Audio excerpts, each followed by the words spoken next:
이 시간 하나님의 말씀을 사모하며 이 자리에 나오신 여러분들을 주님의 이름으로 축복합니다. 오늘 하루도 하나님의 말씀으로 우리의 생각이 붙들리고 심령이 다시 살아나는 놀라운 은혜가 있기를 간절히 소망합니다. 여러분, 양에게 목자는 생존을 위해 꼭 필요한 존재입니다. 목자 없이 혼자서 살아간다는 건 불가능에 가까운 일이죠. 양은 시력이 약해서 멀리 보지 못하고 방향 감각도 없습니다. 혼자 두면 길을 잃고 맹수의 밥이 되기 쉽습니다. 그래서 양은 반드시 좋은 목자를 따라야 합니다. 우리 사람도 마찬가지입니다. 우리는 내 인생은 내가 알아서 산다 라고 생각할 수 있지만 사실은 그렇지 않습니다. 누구에게나 인생의 목자가 있다는 것이죠. 어떤 사람에게는 돈이 인생의 목자이며 또 어떤 사람에게는 인정이 목자가 되기도 하고 또 누군가에게는 쾌락이나 욕망이 목자가 될 수도 있습니다. 문제는 잘못된 목자를 따르면 멸망의 길로 가게 된다는 것입니다. 오늘 본문은 거짓 목자를 따르는 이스라엘의 비극과 동시에 참된 목자가 되시는 주님을 보여줍니다. 함께 나누는 말씀을 통해 내 삶의 목자가 누구인지를 돌아보며 오직 예수님만을 따르는 믿음의 결단이 서기를 주님의 이름으로 축복합니다. 그렇다면 오늘 주시는 영적인 교훈 첫 번째는 무엇일까요?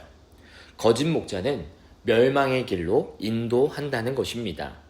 스가랴 11장은 매우 상징적인 장면으로 시작합니다. 1절부터 3절은 레바논의 백향목이 쓰러지고 좋은 나무들이 망하고 목자들이 울부짖는다라고 말합니다. 이는 이스라엘 지도자들과 백성 전체가 심판을 받게 될 상황을 묘사한 것입니다. 하나님은 이스라엘 백성들에게 스가랴를 선한 목자로 보내셨습니다. 그러나 백성들은 그를 거부하죠. 본문 7절을 같이 읽겠습니다. 내가 잡혀 죽을 양떼를 먹이니 참으로 가련한 양들이라. 내가 막대기 둘을 취하여 하나는 은총이라 하며 하나는 연합이라 하고 양떼를 먹일세. 아멘. 7절에서 스가랴는 두 지팡이를 듭니다. 하나는 은혜, 또 하나는 연합입니다. 그러나 백성들이 이를 거부하자 하나님께서는 그 지팡이를 꺾어버리십니다. 10절입니다. 이에 은총이라 하는 막대기를 취하여 꺾었으니 이는 모든 백성들과 세운 언약을 폐하라 하였음이라. 아멘. 하나님께서는 은혜의 지팡이를 꺾으십니다. 그리고 14절에서도 연합의 지팡이를 꺾어버리십니다. 이는 이스라엘 안에 하나님의 은혜가 끊어짐을 또 연합이 무너짐을 상징하며 다시 말해 하나님의 심판이 시작됐음을 선포하는 장면입니다. 12절입니다.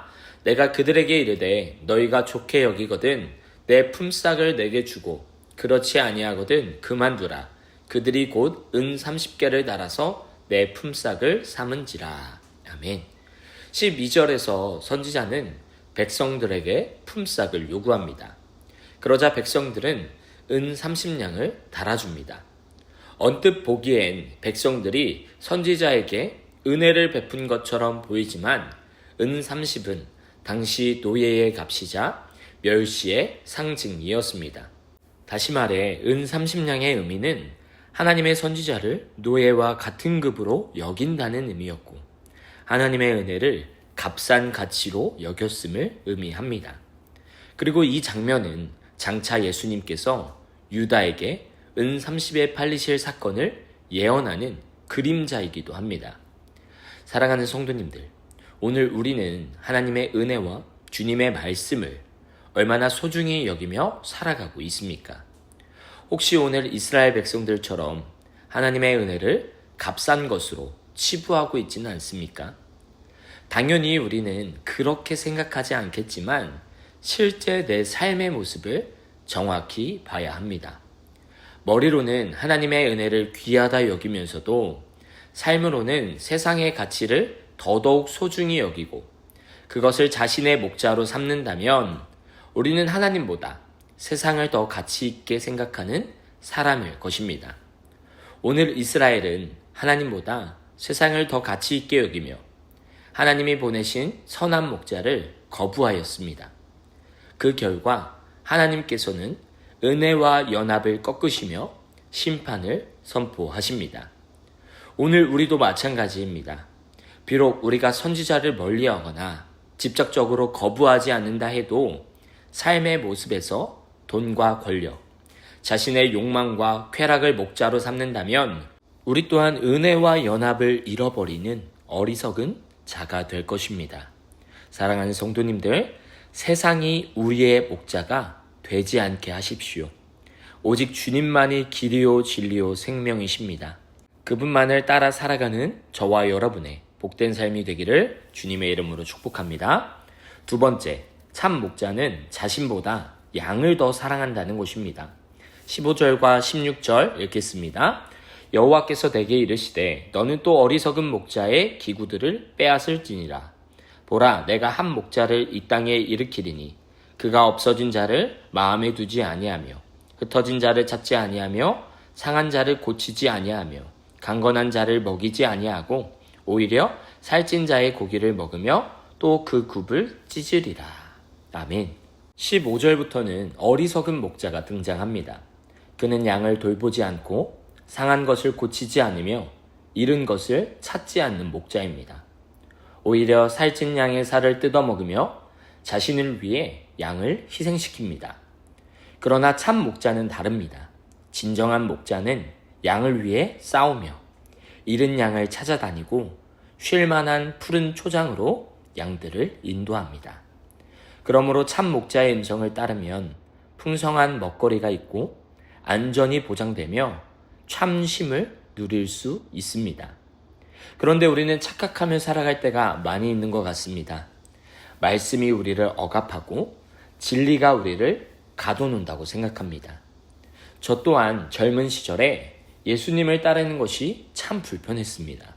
하지 말아야 할 것도 많고 또 해야 할 것도 많고 그러다 보니 믿음과 신앙이 나의 자유를 빼앗고 억압한다 생각했습니다. 아마 저뿐만 아니라 많은 청년들이 저와 같은 생각과 고민을 하며 젊은 시절을 보내는 것 같습니다. 그런데 어느 정도 시간이 흘러 깨닫게 된 것은 하나님 안에 있을 때 참 자유를 누릴 수 있다는 사실이었습니다. 하나님이 없으면 편할 것 같고 자유할 것 같지만 막상 하나님 없는 인생은 더더욱 내 맘대로 할 수 있는 것이 없습니다. 세상은 그것을 자유라고 말할지 모르지만 오히려 그것은 사탄에게 얽매이며 내 영혼마저 빼앗기는 가장 어리석은 선택입니다. 인간이 가장 자유할 때는 하나님이 정하신 바운더리 안에 있을 때, 그분의 기준과 말씀 안에서 보호함을 받을 때 우리는 진정한 자유를 누릴 수 있습니다. 오늘 등장하는 거짓 목자의 최후는 결국 하나님의 심판이었습니다. 17절에서 하나님께서는 거짓 목자를 향해 화 있을진저 진노하시며 심판을 내리십니다. 그러나 이 이야기는 여기서 끝나지 않습니다. 사랑의 하나님께서는 포기치 않으시고 다시 한번 참 목자를 보내셨습니다. 그리고 그분이 바로 예수 그리스도이십니다. 예수님은 우리의 참 목자 되시는 분이십니다. 그분은 우리를 위하여 가장 낮은 곳으로 내려오셨고 우리를 살리시기 위하여 자신의 몸을 내어주셨으며 우리를 지키시고 보호하시기 위해 세상 끝날까지 우리와 함께 하시겠다 약속해 주셨습니다. 그렇다면 사랑하는 성도님들, 오늘 우리는 누구의 음성을 듣고 살아가고 있습니까? 거짓 목자입니까? 아니면 참 목자이신 예수님의 음성입니까? 세상은 끊임없이 우리를 유혹합니다. 세상에 진정한 자유가 있어. 이곳에 진짜 기쁨이 있어. 그러나 이 모든 말들은 다 거짓 목자의 음성입니다. 그들은 자신을 위해 양을 희생시킬 뿐입니다. 우리의 영혼을 끝까지 책임지실 분은 유일한 단 한 분, 오직 예수 그리스도 뿐입니다. 그분은 우리를 위해 죽으셨고 지금도 우리를 위해 살아 계십니다. 그러므로 우리의 가장 안전한 길은 그리고 참된 안식처는 그분의 음성을 듣고 따르는 삶입니다. 오늘 우리에게 주는 분명한 메시지는 거짓 목자를 따르면 은혜와 연합이 깨어지고 심판이 있다는 것이며 참 목자를 따를 때 진정한 기쁨과 자유를 누릴 수 있다는 것입니다. 사랑하는 여러분, 오늘 하루 누구의 음성을 따라가시겠습니까? 거짓 목자의 목소리를 끊어내고 참 목자 되신 예수님의 음성을 따르시기를 주님의 이름으로 축복합니다. 그리고 이렇게 고백합시다. 주님, 제 인생의 목자는 오직 주님뿐이십니다.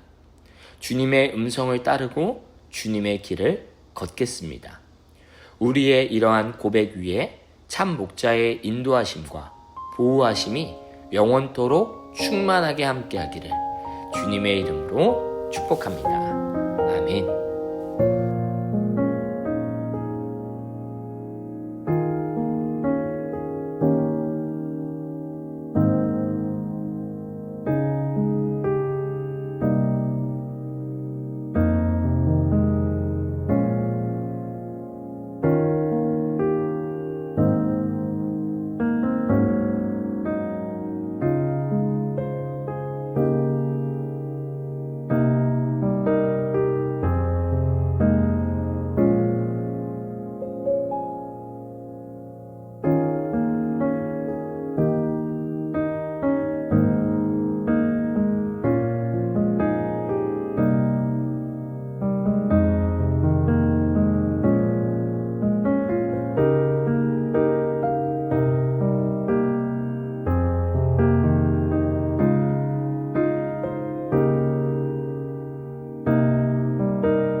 요